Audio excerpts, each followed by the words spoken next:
Hello and welcome to Spirit Pig. I'm Duncan CJ and I am really excited to be able to introduce a good friend of mine, Mr. Suraj Sodha. Suraj is an extremely successful entrepreneur and, in his own words, a traveller of the world. He has an international client base and has spoken at conferences and seminars to over 10,000 people. And he has a great passion for teaching other people how to replace their job income and live their dream lifestyle. He's a world record holder, he's skydived, walked on fire, raised money for charity, and he is at present, I think, over 150,000 miles has travelled around the world, and has got many more plane tickets booked for the coming years. That's a few times around the world. A few times. Suraj, welcome. Thanks, Duncan. It's good to be here. You're making me sound a lot more exciting than I really am, but I'll take that. It's a good introduction. I wrote that specially. Do you like your introduction?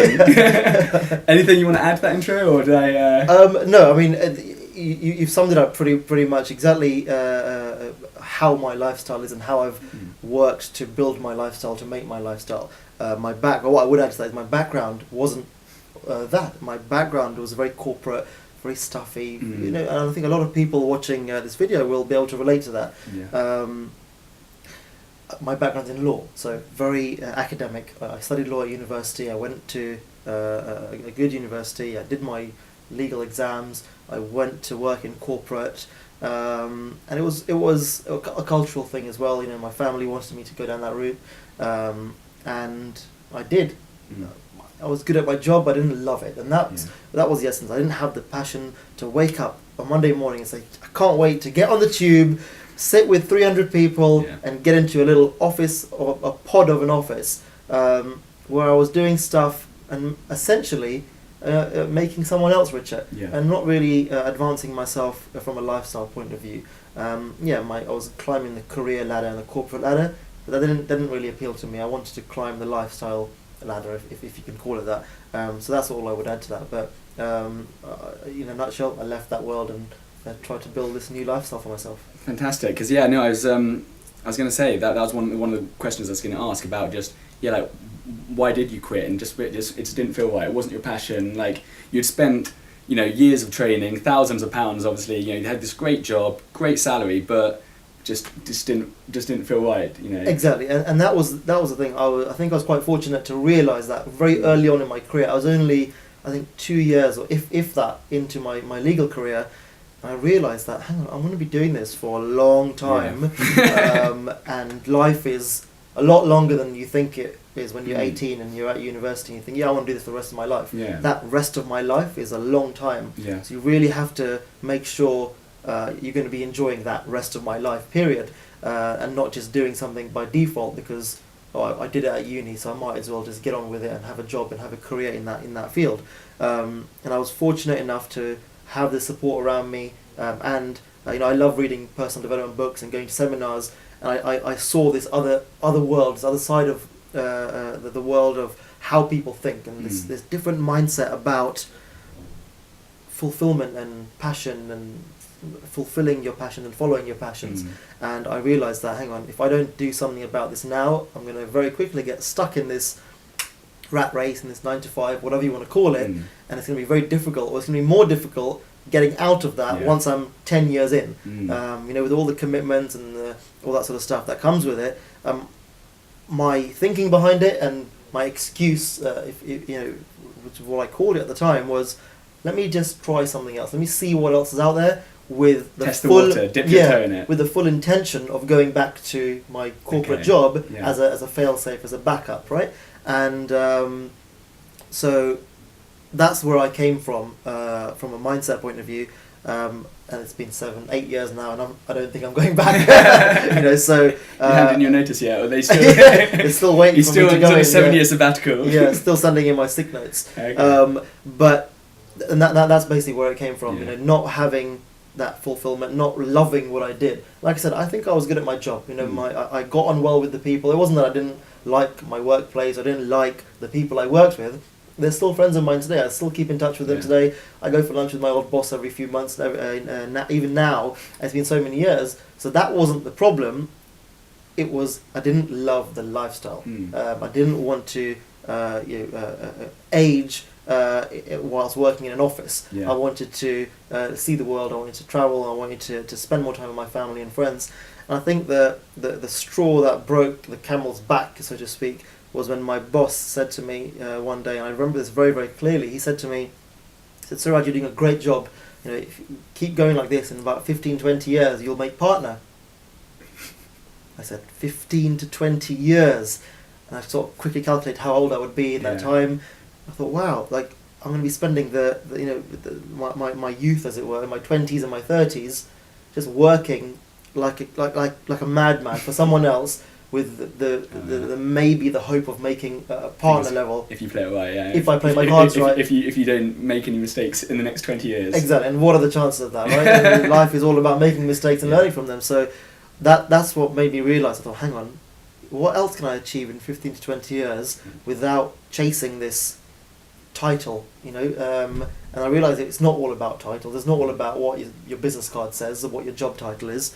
Not all about qualifications. And that's when I got this bug of following my passion, and it was the best decision I ever made to leave my job. Fantastic. And it's a brave decision. I mean, if you felt pressure, if you felt that sort of pressure through sort of family or society into taking that career in the first place, to then actually say, oh no, this doesn't feel right, you know, obviously it's a tough and it's a brave decision. So a lot of people, I mean, I see a lot of people, but you know, day to day, you know, friends, family, but like out there, I mean, a lot of people are in jobs which, you know, similar to you, it's okay, you know, it's a good job, it's fine, they don't hate it. Yeah.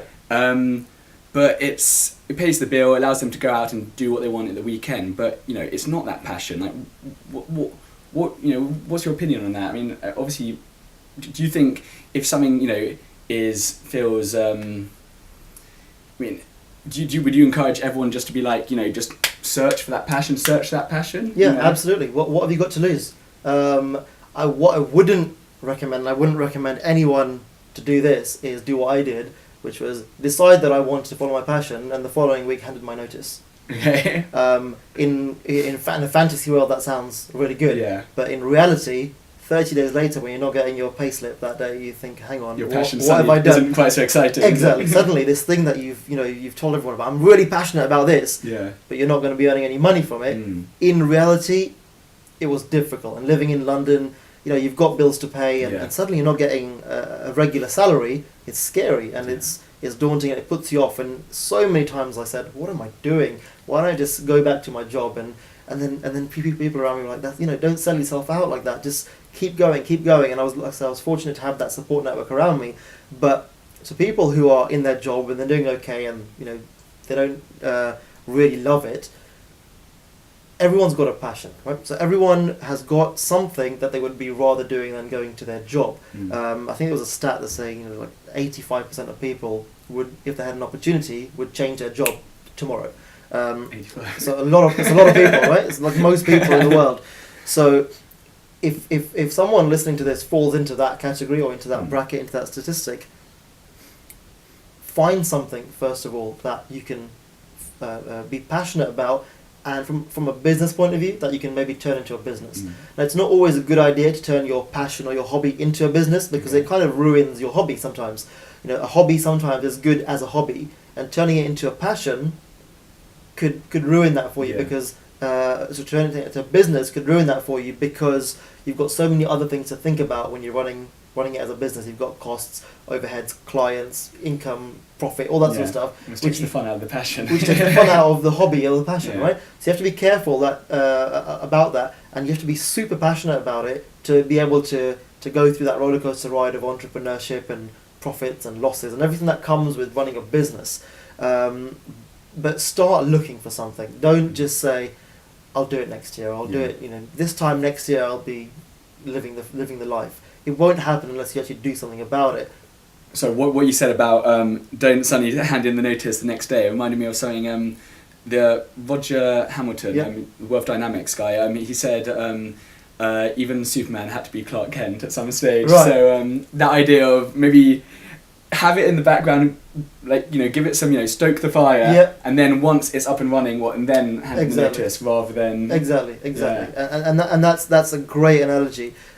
because you want to get a bit of momentum going. You know, from thinking about this from a realistic and a practical point of view, you know, in real money terms. If you've got costs, if you've got other commitments, if you've got a mortgage, if you've got a young family, you've got responsibility. So you have to think about it from a little bit more of a practical point of view, but that's not to take away from the whole concept of following your passion. And that is, in my opinion, always the right thing to do. Whether it's in a job, and I'm not rubbishing having a job. No. If someone has a job, they're very fortunate to have a job. You know, in recent years with the economy going up and down, having a job is not a bad thing. No.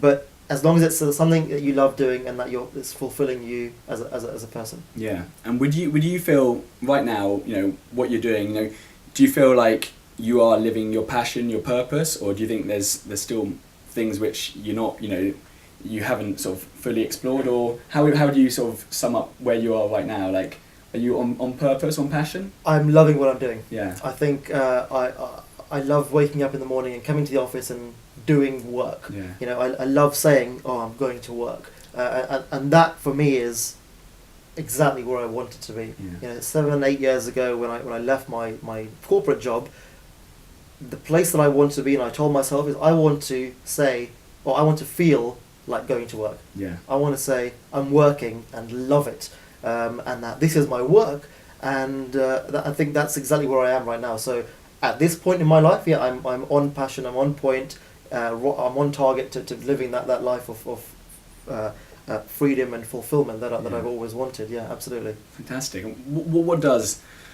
a fulfilled life, I mean, you touched on it there, obviously the work side, but what does a fulfilled life mean to you? I mean, is it family? Is it a combination? Is it the passion? Is it the work? Like, what is a fulfilled life? There's a combination of a number of things. I don't think you can pinpoint it down, or I certainly can't, to one thing. I'm too dyslexic. I've got like 8 pages. I like this. Exactly. Yeah. But I think it's a combination of things. You know, first and foremost, being able to work on my own terms, and not having to sell my time for money as such. And that's essentially what you're doing in a job. You know, you're working a certain amount of hours. You're going to get a certain amount of money in return for giving up that amount of hours, right? Piggy, like, almost like, you know, it's like your pocket money. Like, exactly. I would trade 10 hours. Okay, here's my pocket money. You're trading time for money, Yeah. and we're limited in how much time we can trade. We can't trade 24 hours a day because we need to sleep, we need to eat, we need to socialise and be human. So, you know, that was the first thing. I didn't want to limit myself purely from an earnings point of view. Say, I only want to work. I only want to earn money when I work. So a fulfilled life for me means having my business or my work for me in a way. So even when I'm not working per se, I'm still earning money, and I'm not earning money based on how much time I put in. So it's working smarter rather than working harder, and all those types of things. And then it's about being able to spend time with my friends and my family whenever I want. Having that flexibility of working from wherever I want as well. You know, being having an online business means I can work from anywhere as long as I'm online. I can be here. I can be in the States where I'm speaking at a seminar. I can be in the Middle East, in Dubai, where I spend a lot of time, or I can be at home in my bedroom. Right? Wearing my pajamas or something like that, or watching Netflix or watching TV at the same time. And that's the beauty of an internet business. Now we do have obviously client-facing stuff as well, but for the majority of it, it's all about being able to work when you want and where you want, and having that flexibility of spending time with whoever you want, whenever you want. And you know what, Duncan? Sometimes it's as mundane as being able to work from home because you're waiting for an Amazon delivery. Yeah. And that sounds really boring. And you've got choice, isn't it? Choice, right. If you want to, that option. Hopefully people don't think that I quit my job so I can wait at home for deliveries. You've just, in the last 30 seconds, you've mentioned home deliveries, Amazon, Netflix. So I think, is this something you're telling us? But that's exactly what I mean. Yeah. It's the lifestyle. So whilst I'm watching a bit of Netflix or something as mundane as working from home because I need to wait for a delivery, I have that choice. Yeah. And I think going back to your original question, if I had to pinpoint it down to something, it would be choice. The lifestyle, the freedom, the fulfillment to me means having choice. Yeah. And that, unfortunately, Duncan, is what those 85% of people who hate their jobs, they don't have, or they feel they don't have choice because of fear or because of a lack of education about what's possible, or they're not believing in themselves or not having the right mindset. So I think that you've sort of drawn that out of me. It must be choice. Yeah. Did on purpose. Yeah. Exactly. This is all planned. This is all orchestrated. You think it's natural. Exactly what you're doing. Exactly. Yeah. How would you recommend people find sort of their why or their purpose? Like, should we just wake up and everyone should just instinctively know it, or is this something which you can work on? Reflection, like a lot of introspection, asking yourself the right questions. I mean, did you just know, or you talked earlier about going to a lot of seminars and conferences, and I can completely vouch for this. I think you used the phrase, it's like another world. You don't, until you've actually been to one, and then suddenly you're on some sort of mailing list, and then suddenly you're going to another one, and you suddenly, and it's you're hearing these things, you're reading books, and it's a completely different sort of mindset point of view. Like, did you just know, or is this something which takes a lot of work, do you think? I think everyone knows it deep down what their real passion is or what their real purpose is. I don't think I found my ultimate purpose, in that sense, but I found my passion, and through that, I have no doubt that I'll find my purpose here through my passion. Now everyone has their passions, everyone has their purposes, and you do have to dig a bit deep to find it. And the reason for that, for most people, this doesn't apply to everyone, but for most people, they're trapped in that way of thinking that to live a fulfilled life, they need to get a good education, get a good job that is a secure job that they can retire on with a good pension and all that sort of stuff.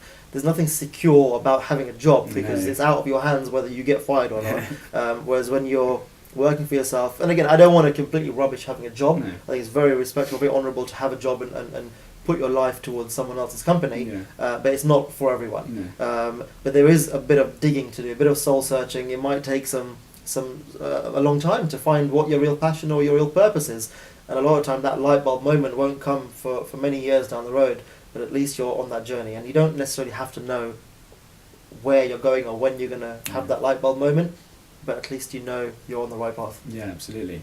And you were talking about, well, obviously you've very successful the internet business, being able to work from anywhere, and you're doing something which you're passionate about. But I just want to ask, can anyone really? I'm kind of teeing you up here because I don't know. I think I know where it will go. But can anyone really make a living doing what they love, just by following their passions? Because I know you mentioned it's not always a good thing to do, follow your passion. But say for example, my absolute passion is, it's a stupid example, but is going to fun fairs, riding roller coasters. That lights me up. I talk about it all day long. I can write about it, read about it. Everything is, I just love roller coasters. That's my passion. How could I turn my passion into a business? For example, that's a stupid example. So I'll give you a stupid answer. Okay. I'll give you a stupid answer for your stupid example. And this only works in this day and age.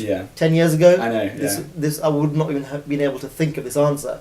There are people out there who make a killing just making YouTube videos of roller coasters, for example. So go on your roller coasters, attach a little GoPro camera to your head or to your helmet or something, and just go on every roller coaster you can possibly get onto, and not review them, but make it a bit funny and be the roller coaster guy, where you're the guy that goes around the world going on roller coasters and see how many times you throw up, or whatever it might be, something a bit silly like that.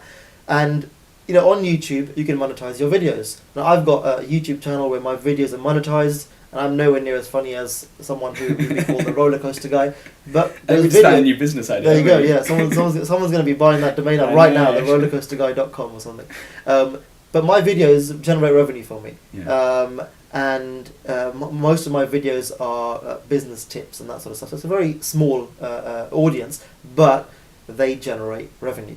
Now, there are YouTube entertainers, YouTubers who make millions of dollars and pounds every year entertaining people on YouTube, because it's easy now to publish content, and that turns into a business. So if you love roller coasters, or if you love, eating weird things, or you love walking backwards in the street, whatever daft passion that you have, or daft hobby that you have. That came to your mind. It's walking backwards in the street. And I'm not making stuff like this up. I've seen people do this online, and the videos have had millions of views. They've got thousands of subscribers, and they are making money. Yeah. And it's a very unique, non-traditional way of earning money, and not very many people understand that, right? And it doesn't seem like a real business. A lot of people still say to me, "Oh, Suraj, when are you getting a real job?" I'm like, never. This is my job, and this is how I make money. Yeah. So you can make money in this day and age in the right way, as long as your hobby is it's legit. You can there's other people who want to who share that hobby and passion. But touching on what you said before, it's not necessarily always a good idea to turn your hobby or passion into a business. Always follow your passion. Spend time with your hobbies, but really think hard about turning it into a business, because it has a potential to sort of ruin that for you if you get it wrong. If the business doesn't do very well, all of a sudden you might start turning against that hobby. You might think, I hate roller coasters. These damn roller coasters ruined my life. So you want to be careful of that. Sure. No, because I think, you said it there, but if you are it doesn't matter what it is, whether it's underwater basket weaving, like if you're interested in underwater something, basket weaving, brilliant. Yeah. If you're interested in something, I mean, there's going to be other people around, and exactly. It's the idea of nowadays with the internet, it's about building often communities, isn't it? It's that idea of if you've got an interest, create a place like a home, like an online home, where people can come together and share those interests and share those passions. Absolutely. I've seen videos, Duncan, of, and I won't mention any names here, but people who go around the street looking for roadkill. God. And they then take a bite out of it. So whether it's a squirrel or a rat or a chicken or whatever it might be, they'll pick it up and they'll just take a bite out of it. Now that's weird, right? But this guy's got millions and millions of followers on his social media accounts. He gets sponsored by various companies and various for various promotions, and his videos are monetized on YouTube, so he makes money from them. And if that's his hobby, good luck to him. But there are people who like that sort of stuff, so it doesn't matter. We're in a day and age now where it doesn't really matter if your hobby is a bit weird. As long as there's an audience for it, you can give someone else value from sharing your hobby with them. Fantastic. As much as I love that topic, I'm going to take a slight detour. Moving swiftly. I read, well, actually, it was in a previous interview that I was watching of yours, and you said, you mentioned some advice that you were given by a mentor, and you said, if you keep encountering struggles, that's a good sign, because it's a sign that you're moving forward. Yeah. Can you maybe elaborate on that a little bit? So imagine if you're in business or in work or in a particular time in your life. It doesn't have to be work related, it can be a personal matter as well. And you find that you're not coming up against blocks, roadblocks, struggles in life, hard decisions that you have to make, things that are trying to work against you or seemingly work against you. Most people would look at that and say, oh, this is not for me, or I'm going backwards, or this is not working. Actually, that is the best sign that you are moving forward. Because if you're standing still, if you are stationary, you're not moving, there's nothing to block you, right? You're just standing still. If you're moving forward, you're going towards a specific goal or specific outcome, inevitably you're going to come across challenges, difficult decisions. So instead of looking at that in a negative way, spin it around and change the meaning of those obstacles to say, well, I'm moving forward. And if you're driving a car and you want to get from A to B, you might have a couple of traffic lights that block your way, some speed bumps, some learner drivers, some roundabouts. You might have, a roadblock. You don't suddenly think, oh, forget this, I'm going to turn around and go back home. Sure. You keep going. You get around that. If there's a roadblock there, you try and find a way around it, or you sit and wait until it clears. If there's a bit of traffic, you try and find your way around it. But ultimately, with that absolute intention of getting to B, to your end destination. So what if there's all red lights? So what if there's a roundabout? So what if there's a roadblock? You're not going to suddenly just change your life and say, well, actually, forget it. Yeah. You'll ride it out. You'll figure out a way around it. So by noticing those obstacles coming your way, it's an absolute guaranteed sign that you're moving forward. And there's also another great quote. I can't remember who said it, but it was, something like, just when you feel you're at the end of your tether, or you feel like you're just at the very end of your patience and you're about to quit, you're much closer than you think to the success that you are trying to chase. So don't be put off or disillusioned or disenfranchised with your ultimate ambition or your end destination just because you've got a few obstacles. Yeah, fantastic. And I also, like, we're going to say some more quotes where we don't actually know who actually the person is, but there's another one when it's like, whenever you face an obstacle, it's an indication of actually how much you want something. So I think without those obstacles, if you're stopping there, then obviously you don't want it enough. Absolutely. Have you read the book called Go for No? I haven't. No. I've heard of it. Yeah, no, it's an interesting one. It's that concept of like, rather than trying to go for successes, if you know that to get something, you know, I'm going to give this a bit of crap synopsis, but if you know that for every 10 sales calls that you do, 9 of them are going to be no's, but on average you get about 1 in every 10, then rather than trying to, focus on trying to get that call, you got to focus on just trying to get 9 no's. Because if you're focusing on the no's, you know that the yes will take care of itself. Exactly. And so it turns the whole thing on its head, rather than thinking of no as sort of a negative thing, as in this is actually you're going for no's. The author. Here, like I said, I can't remember his name, but he in his company, I think they had like an award, and actually it's almost like the Golden Spoon, but it's an award every year. The most prestigious one is for the most failures or the most no's, and actually that's the one that amongst the organisation everyone wants the most, because you got 20,000 no's. Absolutely, and it's a sign that you're moving forward. Absolutely. Yeah, and the person actually who also has the most no's almost exclusively is the same person who's actually the most successful, who's got the most closes, the most sales. Absolutely. That makes complete sense. So it's an interesting book. I recommend everyone. I'll chuck that in the show notes. Do it. Yeah. Do you have any sort of particular success or happiness habits? Do you meditate? Do you have like a gratitude thing? Do you have daily exercise? Like, how do you said you had a mentor. You go to conferences. But do you have any sort of daily practices, routines, or anything? Doesn't matter if you don't. I don't. I'm not very spiritual in that sense about meditation or affirmations or anything like that. But what I do like to do, and not necessarily on a routine like a daily basis, but I love to just read blogs. I'm a blogger. I work online, so I spend a lot of time reading inspirational blogs, listening to and watching interviews with experts and with entrepreneurs who are super successful that I want to emulate, or at least that I'm inspired by. And that's what I do. I'm not really much of a meditator or someone who will repeat things to myself to make myself believe it. I'm not. I believe in person. I am beautiful. I am beautiful. It's not working. It's not working. It is. But I'm more of a. I like to consume the content and just mull it through in my mind. I don't like to necessarily sit in silence and clear my mind. I like to have lots of things going on, and I like a bit of noise around me. I like to listen to music. I like driving. So I'm not very spiritual, but there's certain things I do. I wouldn't really call them rituals. No. But my main thing is I love reading content. Yeah, fantastic. You mentioned one just before we started, Addicted to Success, which you say you read often. And podcasts are like I was quite late to the game of the podcast. I only discovered them about a year or two ago, and it was complete revelation. And now I just got hundreds and hundreds and listening to all sorts, and just even on just you're waiting in a queue to a line, you're just walking to the local cafe, you're popping out to pick up some food, just that 10-15 minutes. If you listen to my ones, it sounds so hectic because you've got an option to change the speed, right? And so I've them on double speed, so I've trained my head to sort of listen to hello, my name is Duncan, how are you doing? So consuming more content, consuming more content.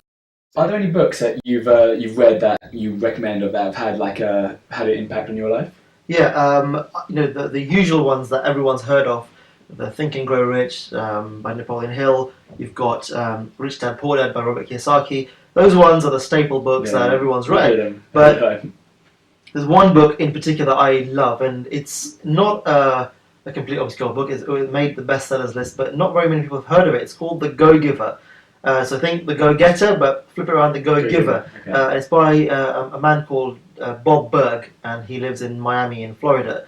And I read this book on a recommendation from someone in the personal development world, and I bought it and I read it in one sitting. It's an easy to read fable storybook. It's not like a textbook, and it talks about these 5 laws of stratospheric success. And I love the book so much, Duncan. I flew to Miami to have an audience with the author. I loved it, and I thought this guy was having a seminar. I said, I want to go there, I want to spend some time with him, I want to have a coffee with him, and just absorb his way of thinking. And that book, let me tell you, changed the way I do business and I run my life.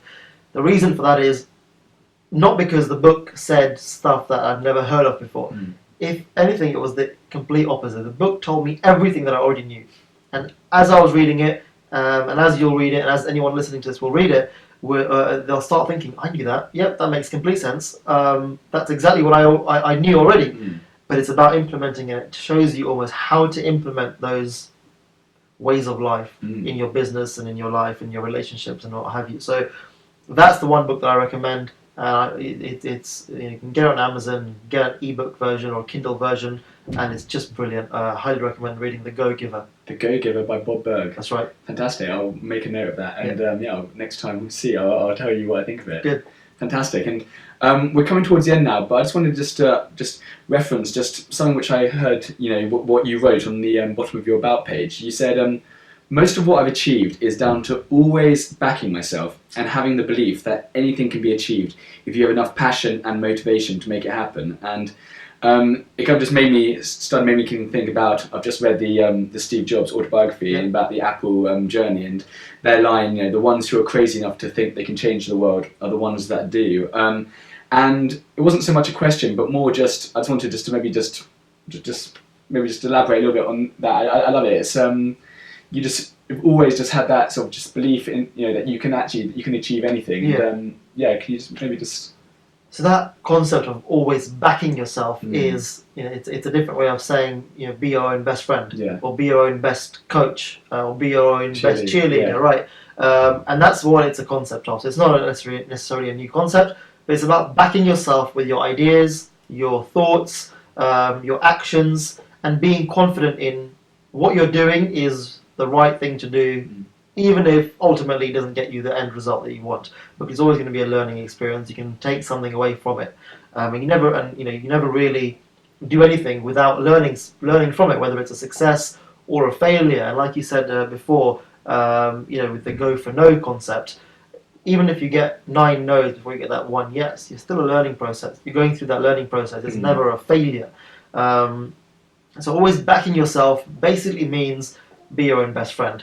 Be confident in the decisions you make, and have conviction in what you're saying, in what you're doing, in what you're thinking, what you're advising other people to do, and obviously practicing what you're preaching. Yeah. So it's a concept of being confident but not arrogant, and being sure of yourself and not saying that, am I doing the right thing, or is this, should I ask someone before I do this? No, back yourself. Be your own backup. If you imagine yourself standing there making a decision and having an army of people behind you backing you up, that's the feeling that you should be having when I say back yourself, that you've got a lot of support behind you. Fantastic. And so on the one hand, you're backing yourself, like I can do this, and then on the other hand, being a constant sort of student of life, realising actually I've got so much to learn, there's so many people who can teach me and who I can learn from. So that constant curiosity and being a student of life, but then along, actually backing yourself and thinking, hey, I can do this. And exactly. Sometimes we'll probably be wrong, but hey, as in just keep on going. Exactly, and that's what it's all about. I think you said to me earlier on as well. It's about knowing, not necessarily knowing where you want to go, but knowing that you're on the right path as well. So that's what it's all about, I think. Fantastic. And fine, that was fantastic. I'm just going to give everyone a quick, how can we find out more about you? As in, how can people connect, get in touch? What have you got coming up? What's the best way? So the best way to keep in touch with me is either on Twitter, it's at Suraj Sodha, this is my name, or my website, surajsodha.com. And that's where, I'm sharing most of my stuff. And on Instagram, again, it's just my name. And I'm sharing stuff that is not always business related, it's just life related, right? It's about my lifestyle, it's about my travels, I share some photos sometimes of my family and my friends when I'm out and about, and that's what for me makes business really fun, because I can make it personal. I don't believe in this concept of separating business and personal, or business and pleasure. Why can't business be personal? And I think that's a lot where a lot of people miss the trick. I think, as in, I've been guilty of that. As in, a couple of years ago when I was starting up this business, as in, I almost it wasn't conscious, but I had almost like work Duncan, and then I had sort of relaxed social Duncan, and there was almost this disconnect, and it didn't. I don't know. It was so almost. It felt like what the stuff I was putting out there, as in, even though it was, trying to just do the best I could, it was nothing. It was just. It felt there wasn't synergy between just how you live your everyday life, and then suddenly I'm like, okay, I'm now in work mode, and that has been an interesting lesson. Exactly. Yeah, there shouldn't be this big divide between your work, your play, it's it should be an authentic extension of who you already are. Exactly. Anyway. Especially nowadays with the advent of social media and how connected people are to each other, having two personalities is I don't think that's the right way about it. No, fantastic. And so, thank you so much, Suraj. Thank you guys, and we'll see you on the next episode of Spirit Pig. Thanks, Duncan.